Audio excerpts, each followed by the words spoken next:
my friends, Katie here again from my studio. Today, unfortunately, I filmed this and put it in my computer and found that it had no sound. So we're doing a voiceover today, which I've never done before, but we're gonna give it our best shot. So today I'm using these stickers that I print and cut using my Silhouette Cameo. These are digital files that were sold on, I don't remember where these exactly came from, but I will link to some other sources of excellent florals in the description. But I printed these and cut them out on sticker paper using my Silhouette Cameo.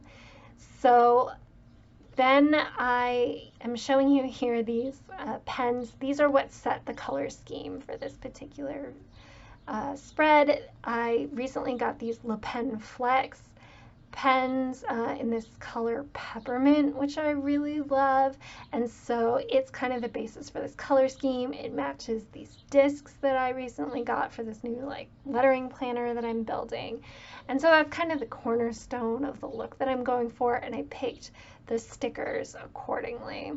These are the other pens I'm going to use. This is a Tombow Fudenosuke. The hard tip, it's got black ink even though the barrel is blue. This is a pen I don't actually really recommend, but I have it. It's a dark teal color and it's going to match the color scheme. However, it's a little dry and a little streaky. This is the Le Pen I mentioned, and then the last one is this Pentel Sign Touch pen, which is another small tip brush pen in a light pink color. I think it'll go really nicely with the stickers that I printed. So this is going to be for the lettering planner. I'll link to it in the cards up above the description of this planner. It's meant for practicing with small tip pens for your brush lettering practice.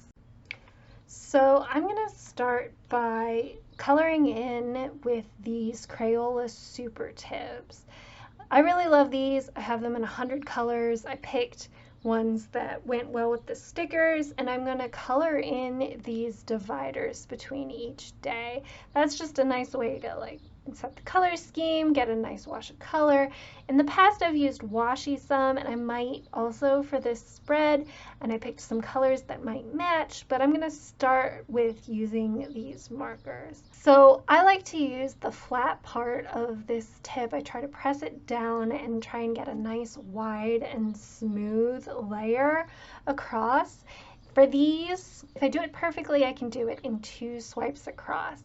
Sometimes I don't lay it down quite perfectly, and you'll see me going in and fixing them.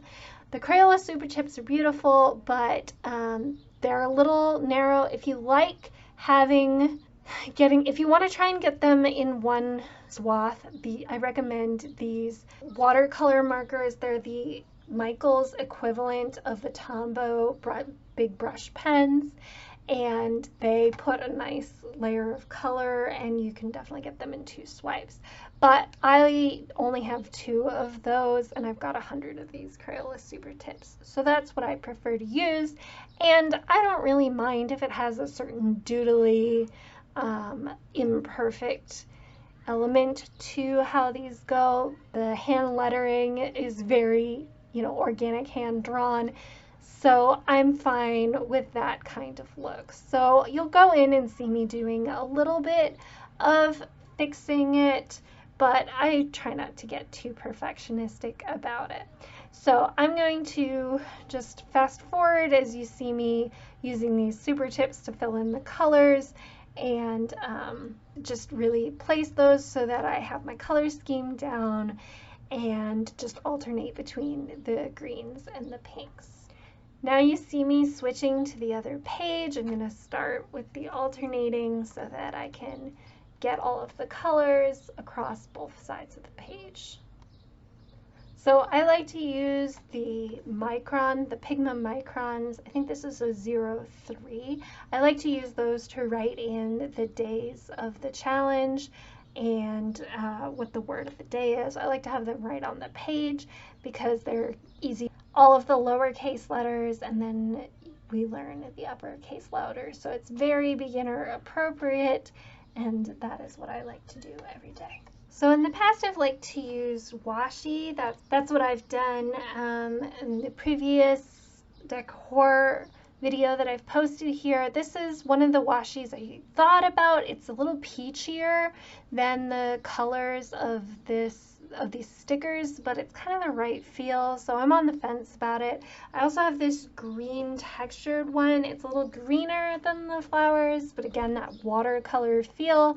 And then I have a solid green as well. So I'm trying to decide where to put them. This particular spread is going to have more of an emphasis on stickers than on washi, but I'm thinking that I'm going to run them down the center margins of the spread. But none of them are wide enough on their own, so I'm trying to decide how to stack them. So I've decided to use the solid down the innermost part of the margin, and then I'll layer the textured green on top. So I'm just trying to get this evenly across the margins without stretching the washi, which would make my pages curl. You see here some of the back pages. This is one of the pages from 2 weeks ago, and you'll see some of the pages from last week as well. Due to some franken-planning error, I had these sets of pages in the middle that I had to go back and fill in. So that's what we're doing this week, but that is also why you will see decorated pages on the reverse of both sides as I cut. So in order to date this, I'm going to use this envelope addressing template that I got at Michael's. I'll link it below, but it's got all of these different sets of parallel lines that work really well to just give good spacing for the lettering. So there are hash marks at this vertical center and the horizontal center, and I use those to line it up. So first, what I'm going to do in a minute when I realize it is measure across the width of the column 3 5/8 because that's what we'll find in the middle, and then I'll line that up with the horizontal center point, and then line up one of the 0.35 lines in the vertical center point with that top line. That's going to give me a nice parallel line to draw on like the set above it, so that I can write June and have enough room for the descender to come down, and a nice X height for the U, N, and E that have neither ascenders nor descenders. They'll fit nicely within those parallel lines. So my pencil lines are a little too faint to show up, but you'll see them better on the second page. On the second page, I'm doing exactly the same thing, marking the center point, lining up both the vertical and horizontal where I want it to be. On this side, I'll write 2021 so that I can look back and see all the progress I've made in the last year doing this hand lettering challenge. Despite earlier saying that this is not my favorite brush pen company, this is what I'm going to use because I like the dark teal color. I think it's going to look nice with the rest of the stuff on the page. So the problem with this pen is it tends to be really like a little dry and therefore streaky, but I'm going to use a Crayola Super Tip to fill that in, and then it'll look a little more like an ombre and a little less like a streak. I don't have a lot of experience hand lettering numbers. They're not like a part of the Instagram challenge that I'm a part of, but I know how to do heavy down, light up, which is the basics of brush lettering, so that gets me close enough to where I want to be, and I'll just go back and dot the J in June and erase the pencil lines. Now I'm ready for sticker time. So now it's time to start decorating. So I got this artwork and they are separate flowers and leaves, and I left them that way before I printed them, and now I'm just kind of combining them here on the page as I go. Because of the width of the different margins of this paper, a lot of what I'm doing is having them go off the page, cutting them down, and then putting those scrap pieces elsewhere, and that works really well, and it gives a really cohesive look across the page, and then that way we don't waste any stickers. So I'm just going around picking different stickers, trying to choose ones that aren't exactly the same color or flower, and rearranging them around the page and using those scraps where I can, particularly on the sides where there's not a lot of space. But it's fun to make these little bouquets with the sprigs and the leaves and the flowers to all go together. And I bought all of this art as a pack together, so they go together really nicely. As I'm doing this, I'm making sure not to impinge on any of my lettering space. I want to decorate the bottom, but part of the reason I designed this insert in the first place was so that I would have more room to do the lettering. So each day has more space in it than the Happy Planner version of this does, so that there's enough room for both ascenders and descenders for every word, if you need it to. So I really don't want to compromise that, so I'm being careful to stay outside of the actual writing space. But because I made each day taller, I had to go from 8 compartments down to 6, and so that's why there's a combined weekend day instead of all 7 days plus some bonus space, which is what's in that Love Letters planner.